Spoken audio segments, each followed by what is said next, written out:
Noticias EM presenta las rápidas de la semana. En cuanto a lo raquítico del salario mínimo, ahora pasamos a ver el video que hace referencia a la nota. En cuanto a lo raquítico, lo limitado, lo insuficiente del salario, en particular del salario mínimo, durante todo el periodo neoliberal perdió el salario alrededor del 70% de su poder de compra. Siempre recurro al mismo ejemplo porque es muy ilustrativo. Hace 30 años un salario mínimo alcanzaba para comprar 50 kilos de tortilla.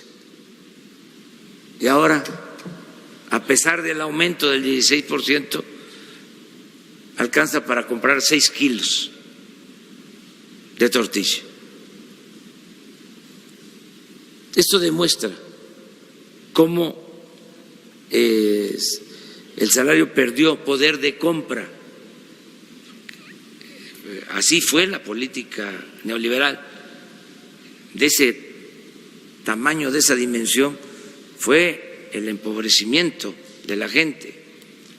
Entonces, con el cambio se logra que aumente el salario mínimo como no había sucedido en 36 años del periodo neoliberal.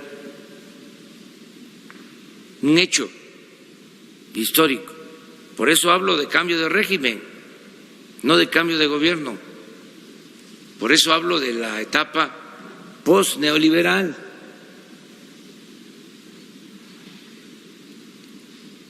Y esto pues alentó, repito, a que muchos sindicatos y dirigentes plantearan aumentos salariales en las negociaciones de los contratos con las empresas.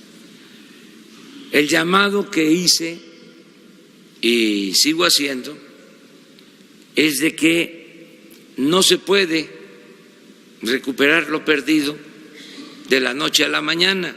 Es un proceso ascendente, pero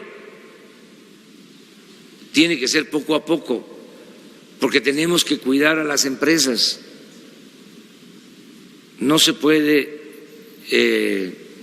exigir más de la capacidad económica de las empresas. Y aquí es donde interviene la conciliación, el que haya acuerdos, porque se necesitan los empleos, se necesita que haya trabajo y no se puede apostar a afectar a las empresas y afectar a la economía del país. Lo están entendiendo muy bien los trabajadores. No hemos tenido problemas mayores y han habido, como en el caso de Matamoros, pues estas inconformidades, pero afortunadamente vamos saliendo bien. Es parte de los ajustes, de los reacomodos que se están dando por los cambios que se están llevando a cabo en el país.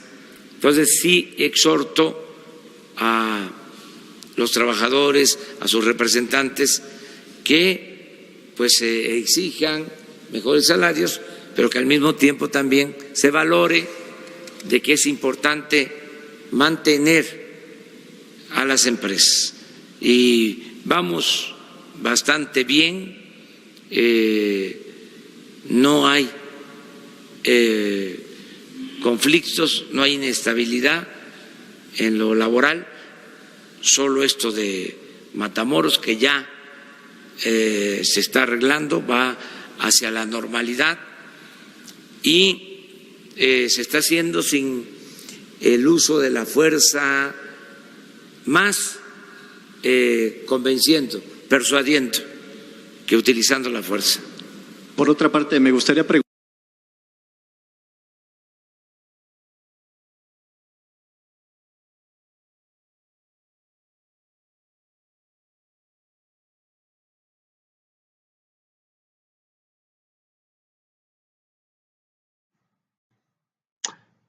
Ahora paso a leer el análisis de la nota en cuestión. En Noticias EM apoyamos al presidente de México, Andrés Manuel López Obrador, por su congruencia y buenas intenciones a su pueblo mexicano, y por eso, en el entendido de analizar su discurso, abordaremos un tema que ha puesto sobre la mesa en la mañana del 8 de abril del presente año: el salario mínimo neoliberal y su influencia en la cuarta transformación que predica AMLO. Andrés Manuel argumenta que no se puede recuperar lo perdido de la noche a la mañana, pero me pregunto, ¿podría ser más para recuperarlo? En facebook.com/CFE Dinero ya hemos expuesto el tema de las empresas públicas en el capítulo 7 del radioblog y las empresas solidarias en la conferencia que predica la gente de Pronaes. Atendiendo a esto, me gustaría analizar la sentencia de López Obrador, y es que en la práctica no se le puede discutir al presidente su conjetura, cuando menos no desde la base neoliberal que venimos arrastrando, puesto que de base es precaria la movilidad del mandatario. Tiene a toda una camarilla de simuladores en puestos de representación del gobierno y lamentablemente también dentro de su propio movimiento ostentando cargos en el poder. Por eso decir que no se puede recuperar el salario de la noche a la mañana es una oración válida. Y es que si no se ocupa de ejecutar algo más radical, cuando menos radical en el aspecto de conciencia, no logrará fijar un cambio duradero. Nuestro mandatario expone la comparación de hace 30 años, un salario mínimo alcanzaba para comprar 50 kilos de tortilla, y ahora, a pesar del aumento del 16%, alcanza para comprar 6 kilos de tortilla. Esto demuestra el poder de compra del salario mínimo que hemos perdido, y es que no es mentira lo que se dijo en el radioblog del que el salario mínimo debería rondar en los 600 pesos diarios, para lo cual todavía se queda corto a los 50 kilos que debería alcanzar, logrando, según AMLO, llegar a los 860 pesos diarios. Según la comparativa, para lograr lo perdido hace 30 años, deberíamos ganar 8 veces más nuestro salario mínimo al día de hoy. ¿Es esto posible? Para lograr recuperar el poder de compra se necesita ejecutar una propuesta radical en el aspecto de la conciencia. Se necesita promover empresas públicas y solidarias que tengan 3 aspectos importantes como base. Número 1, inversión sin deuda. El dinero no es un producto ni debe de serlo. El dinero es un sistema de intercambio. Tratar el dinero como un producto generándolo en formato de deuda es completamente inhumano, incluyendo un horrible doble rasero en su generación. Cualquier empresa, tanto pública como solidaria, no tiene por qué deberle dinero a nadie, pues es para el bien de la región donde ésta esté puesta. Esto se puede lograr mediante expansión monetaria o donativos de la sociedad, donde la primera se pone a la empresa y su productividad como riquezas del Estado. Y la segunda la podríamos comparar a lo que hace el Teletón en México, que debería de ser una empresa solidaria, pero termina siendo un show de dudosas intenciones. Número 2. Democracia laboral. Eso segundo causa confusión porque pensamos que vivimos en democracia, algo alejado, o más bien alejado de la fantasía que nos envuelve. Nosotros vivimos realmente en gobiernos representativos y no en democracias. El punto que marca la gran diferencia entre la mentira y la verdad es la ausencia de representantes que tengan decisión absoluta sobre la asamblea, o sea, los trabajadores. Una democracia moral es lo que se pretende crear o recuperar, porque el mismo trabajador se puede representar a sí mismo. Esto trae un cambio de pensamiento total sin parámetros de espera, dejando a los líderes en las mismas circunstancias generales sin mayores beneficios, de solo encargados. El mayor reflejo de este formato es que, aun habiendo encargados que fungen como líderes, el tejido social es completo sin excepciones. Tan es así que todos deben ganar el mismo sueldo, ni más ni menos. Cuando se suban los sueldos del trabajador, se subirán los de los encargados de igual manera. De lo contrario, pasarán las mismas necesidades económicas que el pueblo mismo. Recordemos que son empresas públicas o solidarias, no son privadas. Punto número 3. Sin injerencias de lobbies.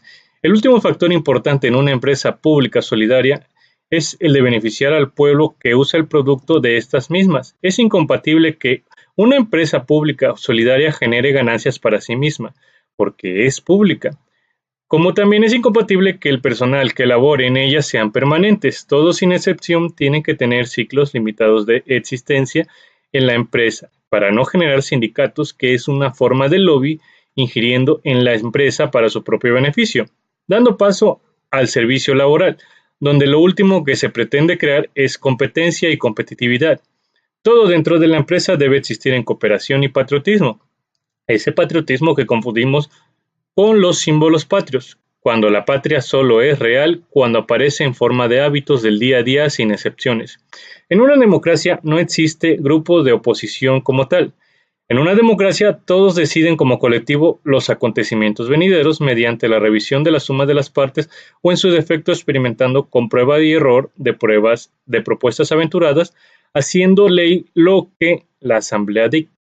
La asamblea no se puede oponer a sí misma al menos que no representen al pueblo que conforma la asamblea. Si esto pasara es porque claramente destila el formato de los lobbies y su doble rasero. La revisión de la suma de las partes es capaz de resolver cualquier diferencia, ya que nadie puede tener mayor beneficio, donde los mismos clientes son parte de los beneficiarios en las políticas de la empresa públicas o solidarias, como por ejemplo, creación de más empresas públicas y programas sociales de beneficio humano. Ahora, con esos tres simples puntos importantes lograríamos aumentar significativamente los salarios mínimos de las empresas, pues forjarían una base digna para el trabajador de a pie, que es el que realmente sufre las necesidades injustas que nos dejaron las políticas inhumanas neoliberales. Y contestando a la pregunta de al principio, ¿podría hacer más nuestro presidente para recuperar el salario mínimo? La respuesta sería afirmativa. No estoy en contra de las políticas de AMLO, pero es ilógico defender y apoyar una causa sin entenderla de fondo. En este espacio informativo Noticias EM no solo damos la noticia, sino que vamos un paso más adelante creando activismo y promoción hacia recuperar la naturaleza humana. Por ello, estamos exponiendo un espacio matricial que no lo tocan en ningún otro noticiero de empresas privadas o de redes abiertas, el espacio matricial del humano libre y justo. Con este artículo damos por comienzo Noticias EM, que significa Noticias de Espacio Matricial. ¿Qué es realmente un espacio matricial? Simplemente una realidad perceptible con los sentidos, una realidad subjetiva por donde se desplaza el individuo, ya que el espacio matricial no es un tema que se proponga dentro de un debate político, pero sí es un objeto que se tiene que conquistar dentro de cualquier sistema que le permitamos gobernar. Ejemplo, el gobierno mismo. Bienvenidos.